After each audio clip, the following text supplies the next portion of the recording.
이게 지금 현실이라고요? 일본 우익단체가 외국인 쫓아내며 전통을 더럽히지 마라 하는 시위를 벌인 순간 프랑스 250만 구독자를 가진 유명 유튜버가 충격에 빠졌습니다.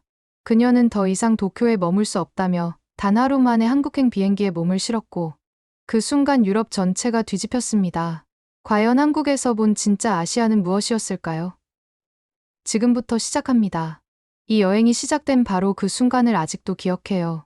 파리에 있는 저희 작지만 아늑한 아파트에서 뜨거운 커피를 마시면서 구독자들의 메시지를 확인하고 있었어요. 여름이 시작되는 시기였고 아시아로 큰 여행을 계획하고 싶었거든요. 이번엔 특별한 곳으로 가야겠어 라고 혼잣말을 했었죠. 솔직히 말하면 처음엔 한국은 전혀 생각하지 않았어요. 제 머릿속엔 오직 하나의 선택지만 있었거든요. 일본. 노트북을 열고 평소처럼 자신감 넘치는 미소를 지으며 카메라를 향해 이야기하기 시작했어요. 안녕하세요. 여러분. 이번 여름에 드디어 아시아에 가게 되었어요 라고 말했었죠. 당연히 일본부터 시작할 거예요. 모든 사람들이 아시아에서 가장 훌륭하고 우아한 나라라는 걸 알잖아요. 한국. 그건 그냥 케이팝이랑 스킨케어 뿐이에요. 거기엔 별로 흥미로운 게 없죠. 그 말을 한 후에 살짝 웃었어요. 그 당시엔 정말로 그렇게 믿고 있었거든요. 그날 늦은 오후에 생강 근처 카페에서 제 절친 카밀과 점심을 먹고 있었어요. 카밀이 진지한 표정으로 저를 보며 물었어요. 줄리, 정말로 한국은 가고 싶지 않아? 우리 직장 동료 중 한 명이 지난달에 다녀왔는데 정말 놀라웠다고 하던데. 저는 손을 흔들며 얼굴을 찡그렸어요. 한국, 제발요, 카밀. 프랑스랑 일본은 정말 비슷해요. 예술과 전통, 아름다움을 중시하거든요. 한국은 그냥 어린 나라고 시끄럽고 다른 나라들을 따라하려고만 하는 나라예요. 거기엔 진정성이라는 게 없어요. 카밀은 반박하지 않았지만 납득하지 못하는 표정이었어요. 저는 상관없었어요. 이미 교토에 오래된 사원을 걸으며 스시를 먹는 제 모습을 상상하고 있었거든요. 그래서 도쿄행 항공권을 예약했어요. 출발 날이 되었을 때 정말 신나고 자랑스러웠어요. 비행기에 오르면서 이번이 내 최고의 영상 시리즈가 될 거야 라고 속삭였어요. 일본에서의 첫째 날은 정확히 제가 기대했던 그대로였어요. 공항은 깨끗하고 조용했어요. 기차는 완벽하게 정시에 도착했고요. 심지어 자판기들도 아름다워 보였어요. 이게 바로 완벽함이에요 라고 카메라를 향해 활짝 웃으며 말했었죠. 하지만 그 완벽한 기분은 그리 오래가지 않았어요. 다음 날 아침 유명한 국립박물관에 갔어요. 아름다운 유물들을 촬영해서 시청자들과 공유하고 싶었거든요. 그런데 카메라를 들어 올리는 순간 직원이 급하게 달려와서 차가운 목소리로 말했어요. 사진 촬영 금지. 영상 촬영 금지. 저는 정중하게 여행 유튜버라고 설명했어요. 그 직원은 고개를 저으며 반복했어요. 안 됩니다.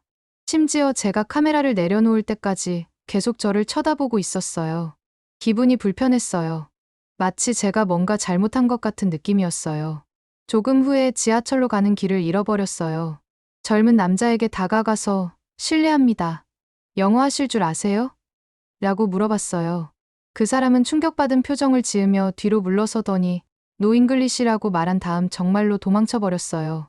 저는 길 한복판에서 몇 초 동안 움직이지 못하고 서 있었어요. 처음으로 가슴에 차가운 느낌이 들었어요. 오후에는 작은 카페에 들어가서 제 채널 영상을 편집하려고 노트북을 열었어요. 즉시 직원이 와서 말했어요. 여기서는 노트북 사용 안 됩니다. 나가주세요. 무례한 건 아니었어요. 그냥 엄격했어요. 너무 엄격했어요. 그날 하루 종일 그런 식이었어요. 작은 규칙들, 조용한 시선들, 다른 전철로 갈아탈 때마다 추가 요금. 아무도 저에게 소리치지 않았어요. 아무도 무례하지 않았어요. 하지만 여전히 뭔가 이상했어요. 그날 밤 호텔 침대에 앉아서 카메라를 켜고 진지한 표정으로 녹화를 시작했어요. 안녕하세요. 여러분, 오늘은 제가 기대했던 것과 달랐어요 라고 조용히 말했어요. 도시는 아름답고 깨끗하지만 어떻게든 벽이 있는 것 같아요. 사람들은 정중하지만 거리감이 있어요.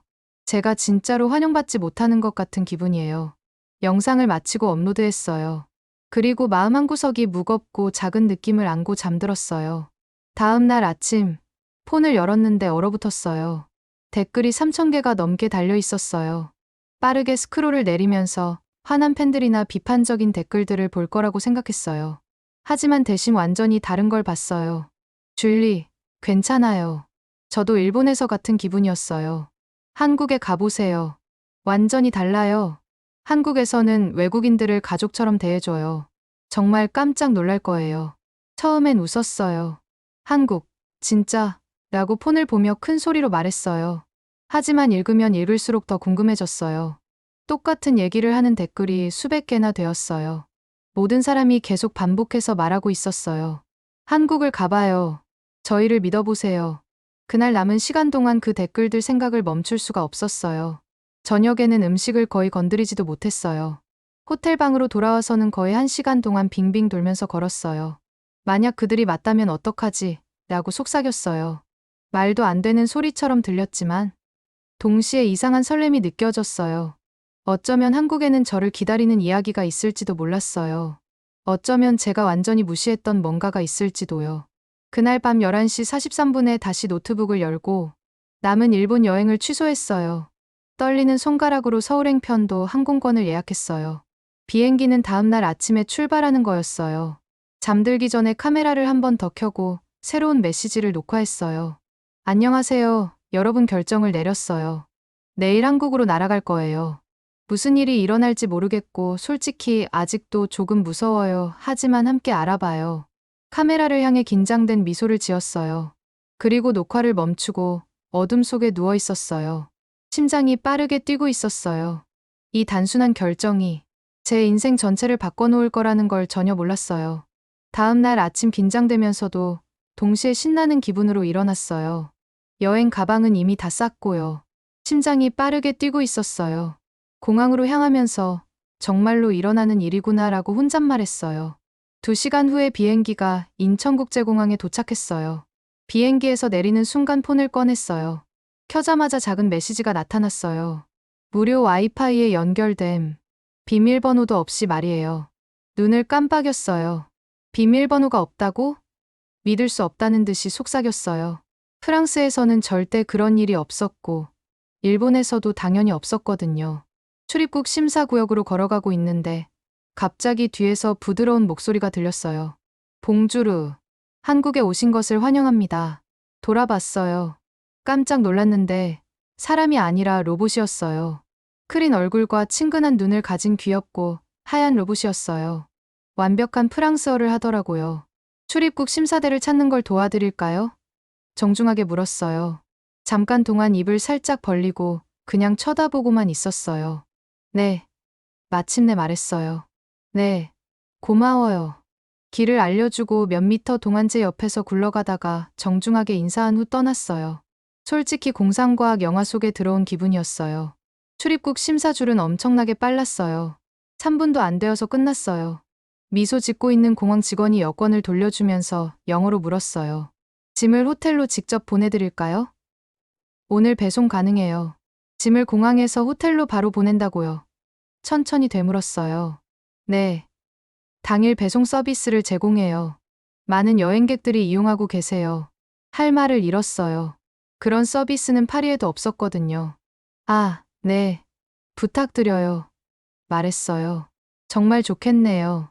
그분이 미소를 지으며 작은 양식 작성을 도와주었어요. 그 후에 공항철도 표지판을 따라갔어요. 표지판이 한국어, 영어, 프랑스어, 중국어, 일본어로 쓰여 있었어요. 영어만이 아니라 심지어 프랑스어까지요. 기차에 타서 창가에 앉아 주위를 둘러봤어요. 각 좌석 아래에 충전 포트가 있었어요. 실시간 항공편 정보를 보여주는 스크린도 있었고요. 무료 와이파이도 여기서 이미 작동하고 있었어요. 거의 비현실적으로 느껴졌어요. 젊은 한국 남성이 제 옆에 앉았어요. 제 여행 가방을 보더니 미소를 지었어요. 안녕하세요. 한국 여행 오신 거예요. 친근한 영어로 물었어요. 네. 조금 수줍게 대답했어요. 저는 프랑스에서 왔어요. 프랑스요? 와, 좋네요.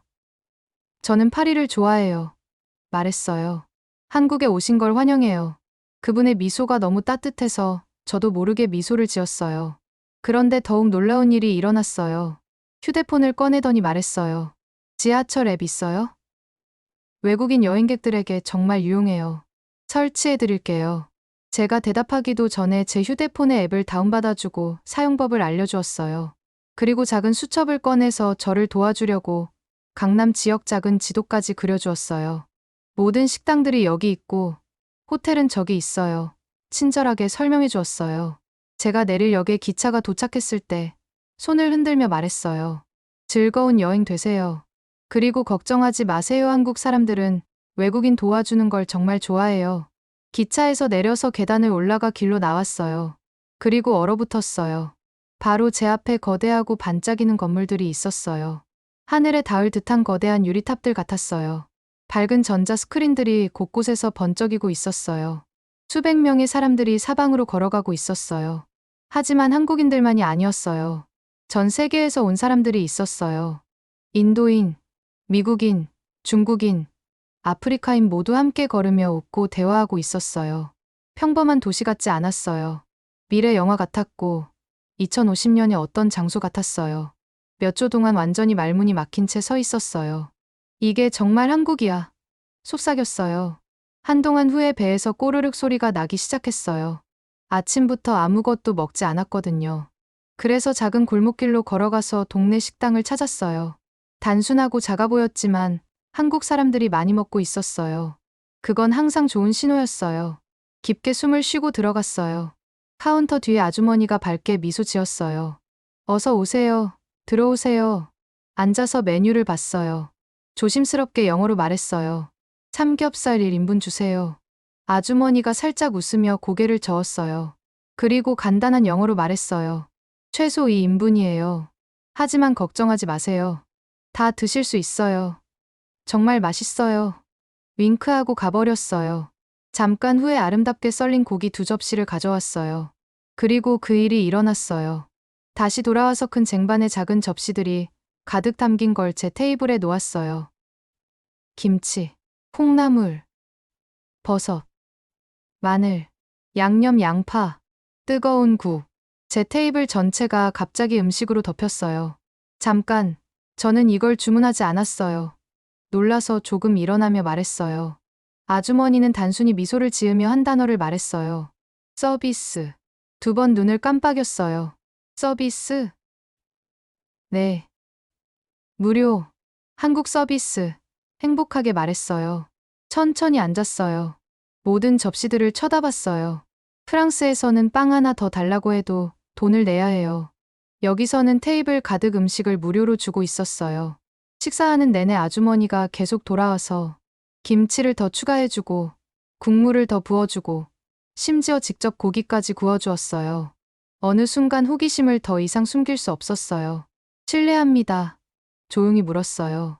왜 이렇게 많이 주시는 거예요? 왜 저를 도와주시는 거예요?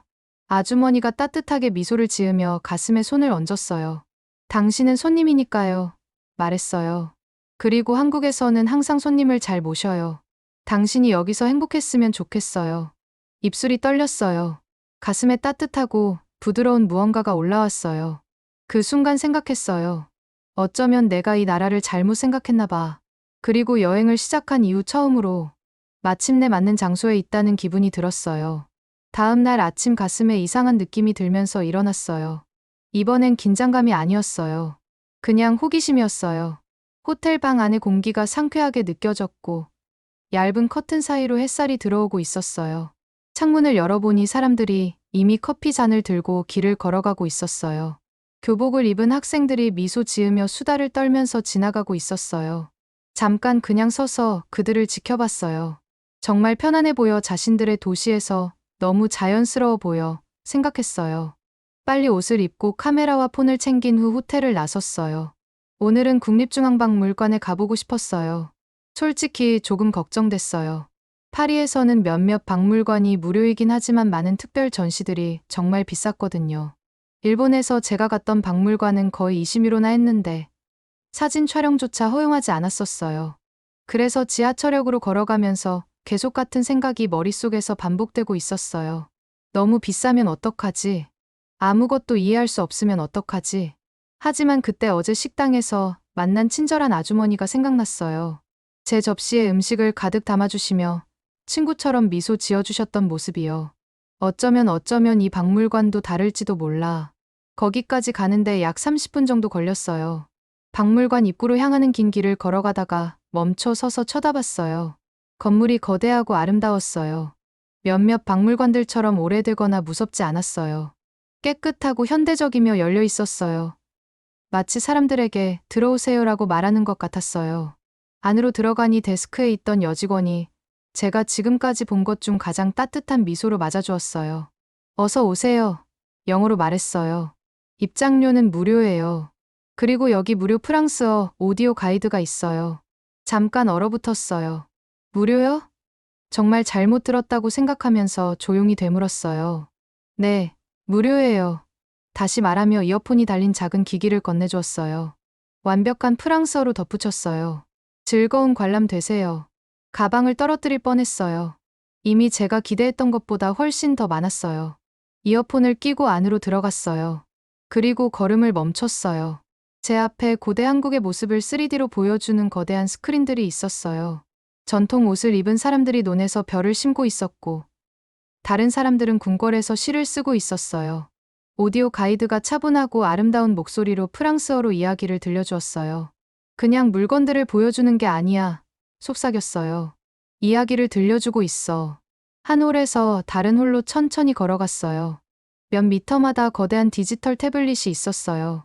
만지면 텍스트가 즉시 프랑스어로 바뀌었어요. 하나를 터치하니 갑자기 지도가 나타났어요. 1000년 전 한국과 유럽 간의 무역로를 보여주는 지도였어요. 프랑스 방문객들까지 생각해뒀구나 혼잣말했어요. 그리고 밝은 방에 들어가서 중앙에 있는 유리 진열장을 봤어요. 안에는 5세기의 금관이 있었어요. 너무 섬세하고 아름다워서 진짜인지 믿기 어려웠어요. 바로 옆에 작은 표지판이 있었어요. 표지판에는 같은 시대의 프랑스 왕관 사진이 있었어요. 설명 역시 프랑스어로에는 이렇게 적혀 있었어요. 두 왕관 모두 같은 시대에 만들어졌습니다.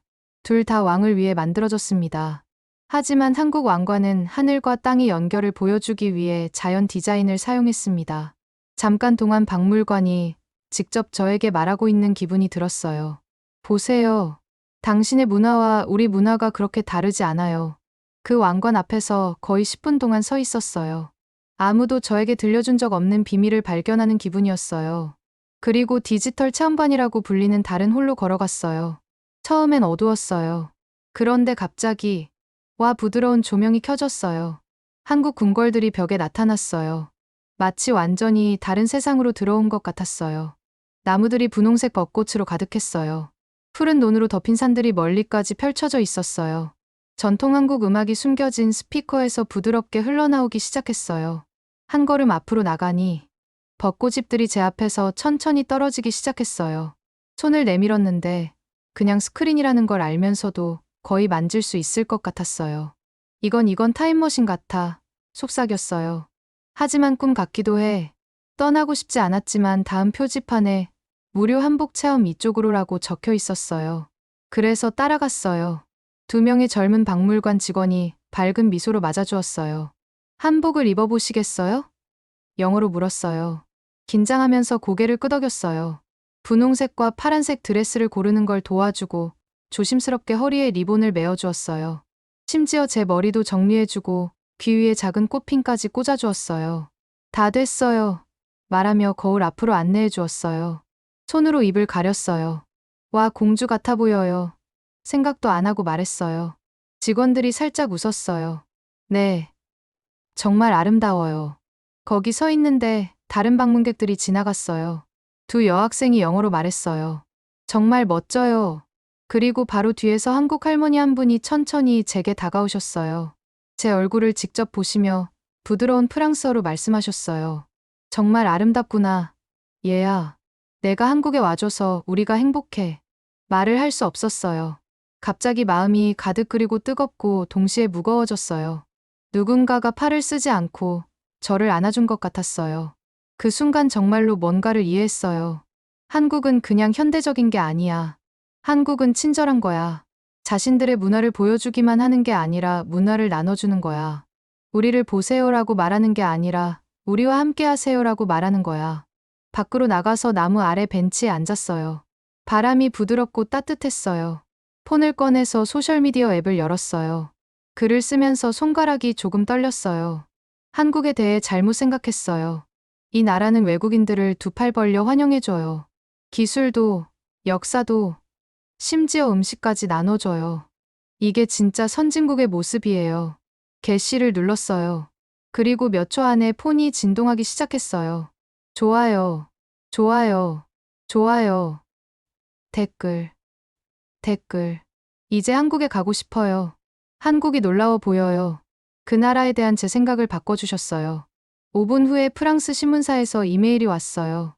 제목 한국의 관대함과 문화에 충격받은 프랑스 유튜버 인터뷰하고 싶습니다. 스크린을 보며 눈에 눈물이 고이면서 미소 지었어요. 저는 단순한 여행 영상을 만들러 여기 왔었어요.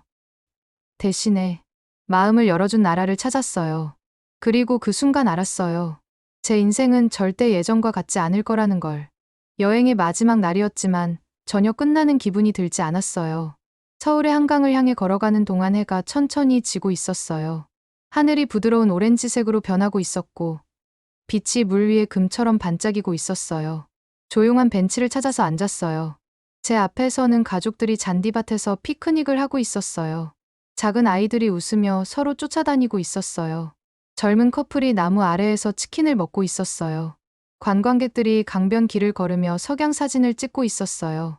어떤 사람들은 대여 자전거를 타면서 미소 지으며 지나갈 때 작은 배를 울리고 있었어요. 모든 것이 평화로웠어요. 따뜻했어요. 안전했어요. 천천히 숨을 쉬고 물을 바라봤어요.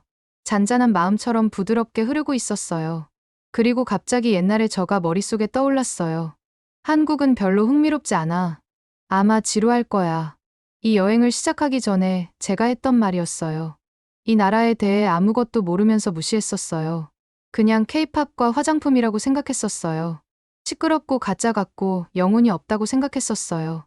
고개를 숙이고 슬프게 미소 지었어요. 얼마나 틀렸었는지. 배낭을 열고 카메라를 꺼냈어요. 들어 올리고 녹화 버튼을 눌렀어요. 손이 조금 떨리고 있었어요. 이게 그냥 또 다른 여행 브이로그가 아니라는 걸 알았거든요. 훨씬 더 중요한 무언가였어요. 깊게 숨을 쉬고 시작했어요. 안녕하세요, 여러분. 줄리 모로입니다. 일주일 전에 저는 일본이 아시아 최고의 나라라고 믿고 있었어요. 솔직히 한국은 특별할 게 없다고 생각했었어요. 하지만 이 여행 후에 모든 게 바뀌었어요. 한국이 저를 놀라게 했어요.